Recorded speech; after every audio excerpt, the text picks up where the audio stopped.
No vídeo anterior, eu deixei aquela pergunta: mortos piratas, que fez Júlio César? E eu sou Jonas Luiz da Silva, vírgula de Capuí.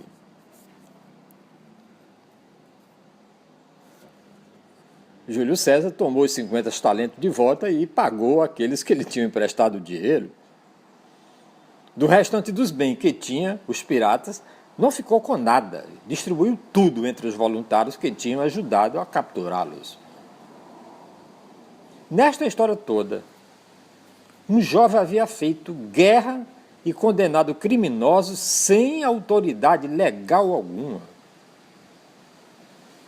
Era uma surpreendente e inacreditável usurpação do poder. Mais surpreendente ainda, porém, foi que ninguém reclamou e obteve os elogios de todos.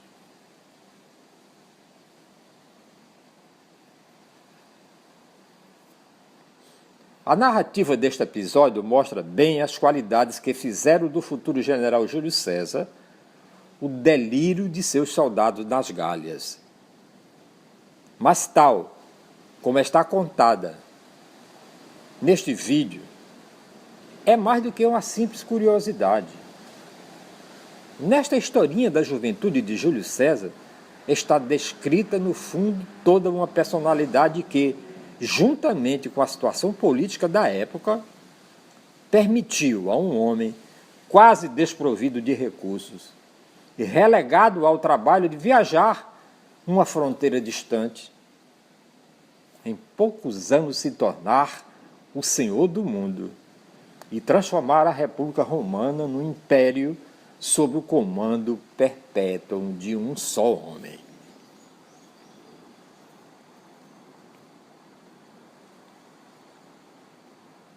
Personalidades deste tipo, porém, são como moedas de duas faces. Conforme veremos, assim como ela seria, em grande parte, responsável pelas vitórias de Júlio César, veio mais tarde a ser responsável também pela sua morte prematura. Continuando, porém, nossa história, mortos os piratas de Pérgamo, Júlio César embarcou novamente para Rhodes, onde passou alguns anos aprendendo a arte da retórica. A partir daí, nenhum pirata ousou causar-lhe quaisquer novos transtornos. Usou posteriormente seu talento adquirido nestes anos de estudo, não só como orador, mas também como escritor, redigindo ele próprio a narrativa de suas guerras de conquista do norte da Europa, sob o título A Guerra da Gália, ou como é mais conhecida no original latino, de Belo Calígula.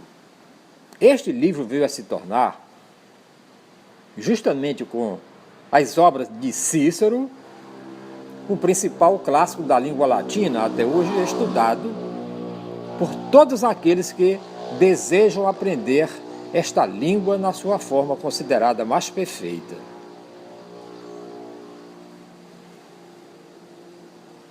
Mais tarde, ouvindo falar destas vitórias de César nas Gálias, o Senado romano começou a ficar com medo e enviou uma intimação a Júlio César ordenando o seu retorno a Roma e declarando extinto o prazo do seu generalato.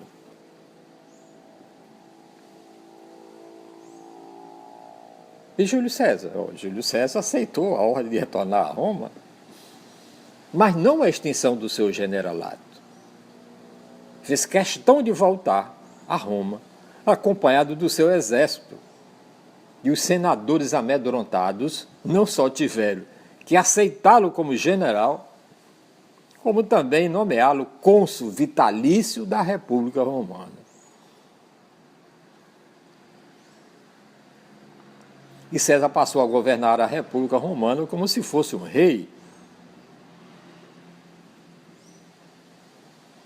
embora não tivesse tal título. Em sua época, um pouco antes, os romanos conquistaram toda a parte oriental do Mediterrâneo, isto é, a Grécia, a Ásia, o Egito e o norte da Arábia. Destruíram também, em caráter definitivo, todas as frotas de piratas que infestavam o Mediterrâneo, o qual assim se tornou seguro e facilmente navegável por quaisquer barcos comerciais e de transporte. Pouco antes de César tornar-se cônsul vitalício, Pompeu havia invadido a Palestina e conquistado o povo judeu para a República Romana.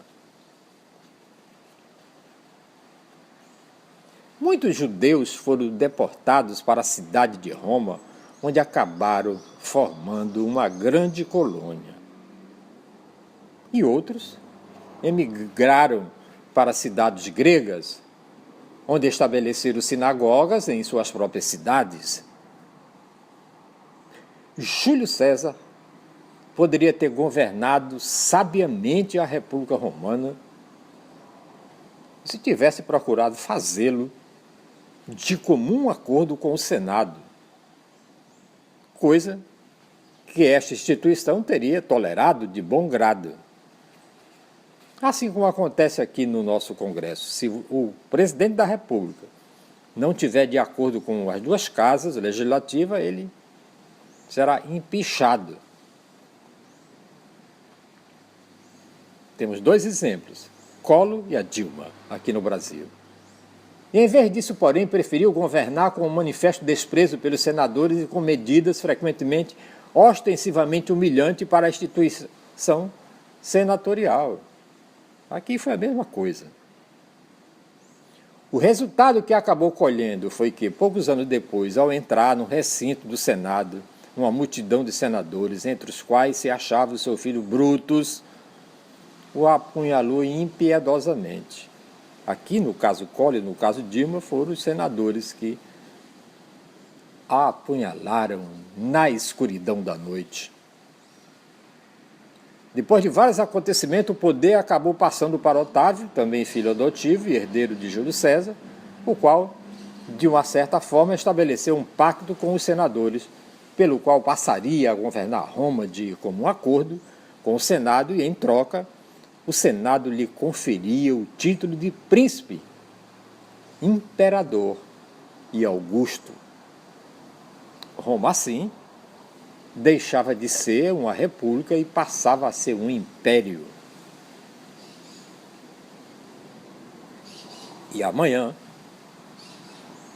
você vai ficar sabendo como se deu o final dessa história. Aproveita aí, se inscreva no nosso canal e eu sou Jonas Luiz da Silva, de Capoeira. Muito obrigado e até a próxima.